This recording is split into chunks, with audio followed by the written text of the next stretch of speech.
What's going on, guys? Amazing White here, back with another video, and today we're going to be doing the updated tier list for the end of August for Grand Cross Global. So let's get into it. So we have the new units that come out, and I'm going to go over each of their kits and then basically where we place them on the tier list. So I did update the tier list a little bit. So for the C tier, I kind of just moved all the D tier into the C tier, and then for this I made it like a JP only, so I know which units we don't have on Global. Pretty smart. And then there's some things I do want to change about the tier list. Alright, so we did bump Mikasa up to S tier, and the reason for that is because she was used in like many top 100 teams on Global. I think Seaton used her with Asterosa, and he had like he got first on Global for the top 100 PvP, right? So that's why I think she is at least S tier. I put her at S tier and not SS or God because she needs to build up that passive. If she doesn't build up the passive, she's kind of screwed, so that's why I put her in that tier. Yeah, everything else should be the same. I think everything else is about the same, right? You could make the case for other units here. This is all my opinion, as I said. So let's get into the new units now. So for the first unit we have is going to be Monspeed. What Monspeed is? We have Red Monspeed. So Red Monspeed, as you guys know, he's probably, I think he's one of the worst characters that have come out recently, right? First skill here inflicts damage equal to 500% and fills ultimate move gauge by 2. And then the second does the AoE weak point, which actually did get buffed recently, so it is at 170%. Then he has the remove stances from all enemies and inflicts damage equal to 280% of attack and applies the 2 ignites for 4 turns. The ignites actually do increase per ult level, but it's not anything crazy. Like, you do get 7 ignites at 6 out of 6, right? But nothing crazy. For his passive, he decreases the hero's damage taken from ultimate moves by 30%. And then for his commandment, he prevents ultimate move gauge from filling through use of these skills in PvP. So the only way you could gain ultimate moves would be combining cards, moving them, and using the fill ultimate move gauge from part of the card, right? Overall, though, I do think that Monspeed is pretty bad. I'm thinking let's go back to the tier list. Let's see what we have here for the rankings. I wanna get a gauge for how bad he is. I know he's not the worst unit in the game, obviously, but he is pretty low in the tiers, right? Most likely, because I mean, he does have some uses with the weak point and the commandment in PvP, but overall I do think he's just going to be a C tier unit, probably top of C tier though. I don't think he's the worst unit in the game. He's definitely better than like Green Grimoire and like Blue Fat King, so we'll keep him at the top of C tier. Okay, so let's go into, what is it, Green Monspeed now? Yeah, so Green Monspeed's a different case. He's good, he's just not meta, right? I think his kit is a lot better than the red one, but let's get into it real quick. But for his first skill, he inflicts weak point damage equal to 300% of attack on one enemy. As you guys know, weak point is really good. For his second skill, he inflicts damage equal to 360% of attack on one enemy, removes 2 orbs from the target's ultimate move gauge, and deletes 2 skills at random. So this card's unique to him. It's very good. It's just the multiplier for damage is a little low, and removing some cards can actually make it worse in PvP, so that might be a little bit of an issue. And then he has the same ultimate as the Red Monspeed, same commandment. For his passive, he increases the hero's damage dealt by 100% when attacking ignited enemies, which is pretty nice, right? Especially if you're running Green Monspeed with like Green Escanor and you do the weak point card right after you've gotten the ignite off with Escanor, he could do some pretty good damage, right? So I do think he has his niche. He's pretty good. We're probably gonna give him the B tier. I don't think he's better than anyone in the A tier, to be honest. Like, everyone in A tier does have their place in something. Maybe Green Fat King can go down a little. I gave him too much praise last time, and even the DN, I think Red DN can go down too, but I mean, other than that, it looks pretty good. All right, so we have the Asterosas now. Let me just move that. Let's exit out of these. You have the Asterosas. For the Red Asterosa, he's one of the worst units in the game. Like, I'm gonna keep it straight up with you guys. He's probably one of the worst units in the game. We'll just go over his kit real quick. Inflicts damage equal to 360% of attack on one enemy. Disables recovery skills for 2 turns. So this skill is actually a good skill, right? Especially when you're fighting like a king or something. But for his second skill, he inflicts code destruction damage equal to 400% of attack on one enemy. And code destruction increased damage per debuff on the hero. So, and it's only by 20%, right? So this is like a ruin, but it's not like, it doesn't take away the debuff, right?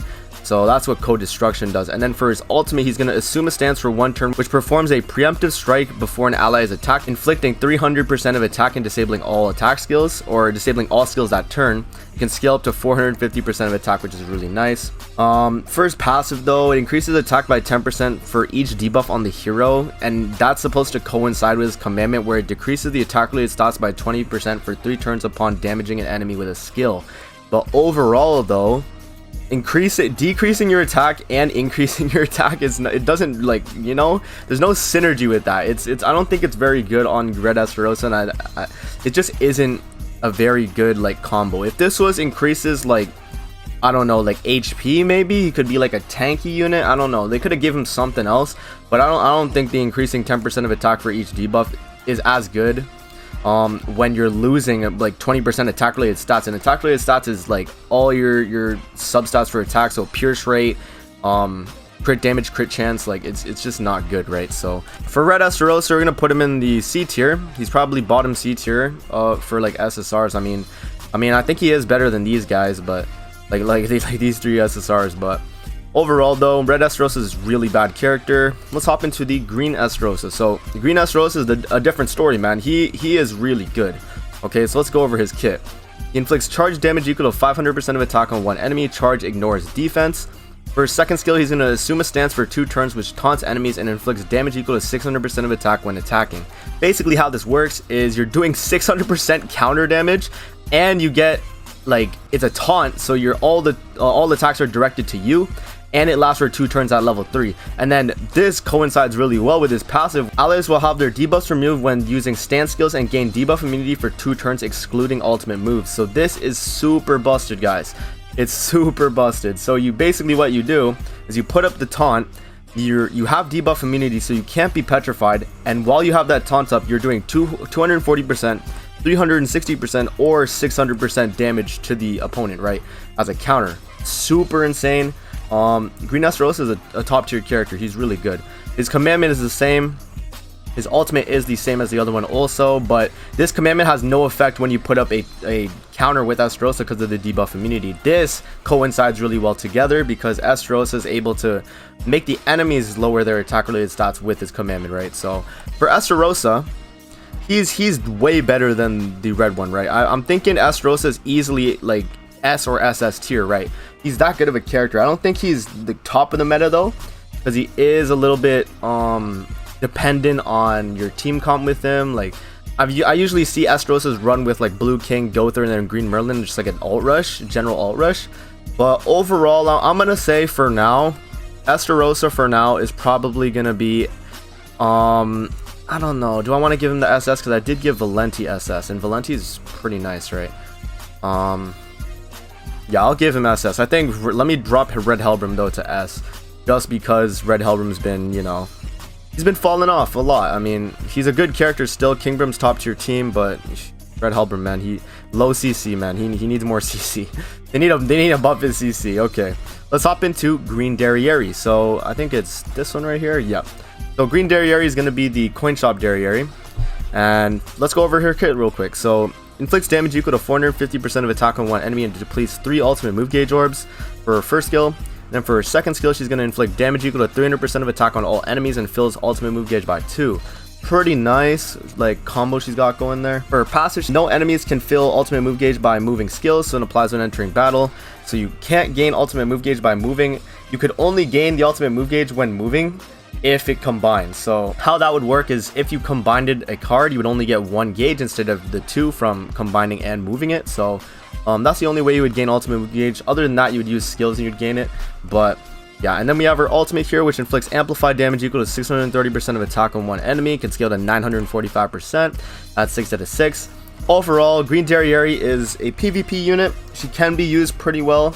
Oh, I forgot to go over her commandment actually. Decreases the damage of ranged skills by 35% in PvP. That also helps. So the only issue with Green Terrier is as a character, she's pretty good. It's just I don't think she has a place in the meta.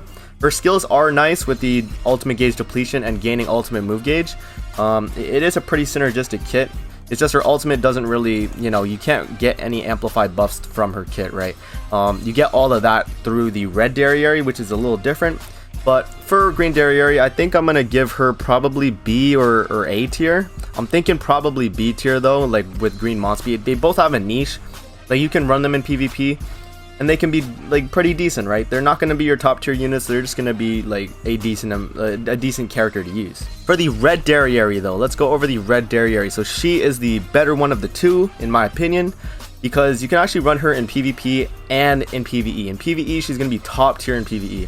So let's go over her kit real quick. So for rank 3, she's going to inflict damage equal to 600% of attack on one enemy on her first skill, just straight raw damage. For her second skill, she's going to increase basic stats by 50% for 3 turns and gains evasion for 1 turn. This skill is super broken, man. If you rush your ultimate and use this skill, the opponent can't reduce your ultimate move gauge, which is busted in itself, right? For her ultimate, you guys know it's the Amplify, and the Amplify ultimate on Terrier works really well with her basic stat buff here, and then her passive, which I'm actually going to go over now. It increases the attack by 10% when the hero uses skills. The effect is removed when a skill is not used. So as long as you use a skill every turn with Terrier, you're going to be stacking that 10% buff, and it's a separate buff per buff you get. So you can get up to 10 buffs here, and then you get 3 buffs here, right? You get the basic stats, which is attack, HP, defense, and the evasion also counts as a buff. So that's going to be 4 plus 10, you get 14. And then you multiply that by the amplify damage, 30% per active buff on self. You know, very synergistic kit. Red Terrier is, honestly, I'd probably put her SS tier. If we're talking both PvE and PvP, she's god tier in PvE, okay? For PvP, she's good, but I don't think she's gonna be meta. And with the units we have at god tier, they're all meta in both PvE and PvP at the moment, right?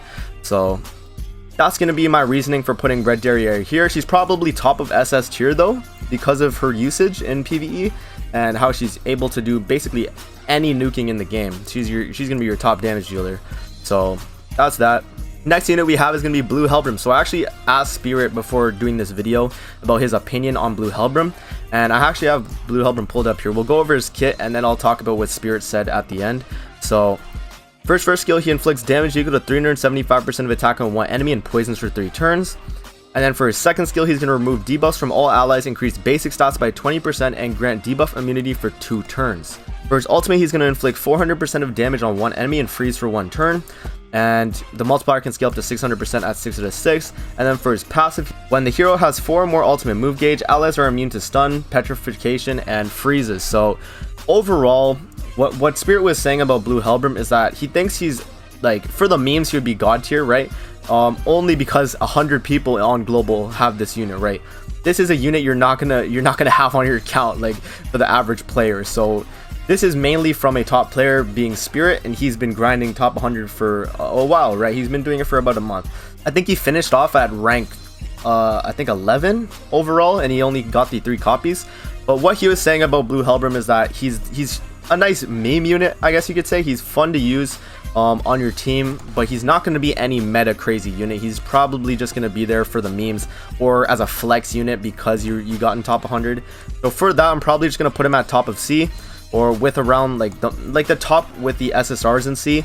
He's pretty bad, honestly. Like, he does have some uses, right, with the removing your debuffs with this combat roar, but overall I don't really think that's going to come into play in any meta on PvP, especially when only 100 people in the game have him. So that's going to be the Blue Hellbroom. Or the final character we have is going to be Arthur. So for Blue Arthur, I think Blue Arthur is a pretty good character, man. He is a free unit also, that's another thing to take into account. So let's go over his kit real quick.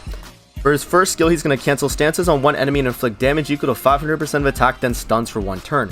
This is the first stun card on global in the game, so that's pretty nice to have, right? Stunning the enemy prohibits all actions is basically a better petrify, which is really nice. For his second skill, he's going to inflict damage equal to 180% of attack on all enemies and disable attack skills for 2 turns. This is the same card as Red Gother, and you guys know Red Gother's cards are really good, right? For his ultimate, he's going to inflict severed damage equal to 560% of attack on one enemy, and that can scale to 840 at 6 out of 6. For each orb on the hero's ultimate move gauge, the value increases by an additional 50% if it is completely filled. So this is the same type of deal as the Green King, but for Green King, it's not crit damage, it's crit chance. But overall, Arthur has a really good amount of crit chance, right? 50% base is really nice, and then adding the 50% crit damage on top of that is going to make it so you're going to be doing a lot of damage, right? It actually gives you an extra 100% crit damage at the end, and overall you're going to have about 250 base percent of crit damage at 5 ultimate move gauge. So I do think the blue Arthur is really good. If you go to the tier list, he's probably gonna be around top of B, maybe bottom of A tier. I do think he has his uses. He's top tier in Hell Red Demon. He's pretty good in PvP. No meta unit or anything like that. He's just decent. But yeah, I mean, that's gonna be it for the tier list right before Lost Vein comes out. If you guys want to know my opinion on where Lost Vein would be, it would be right there at the top. But at the moment, Lost Vein is not in the game, so I can't really put him there. For now, he will be here. In the September tier list, I will basically go over Lost Vein and put him probably in that god tier with these units. But that's going to be it for the tier list video. I hope you guys enjoyed. Don't forget to like, comment, subscribe as always, and I'll see you guys in the next video. Peace out.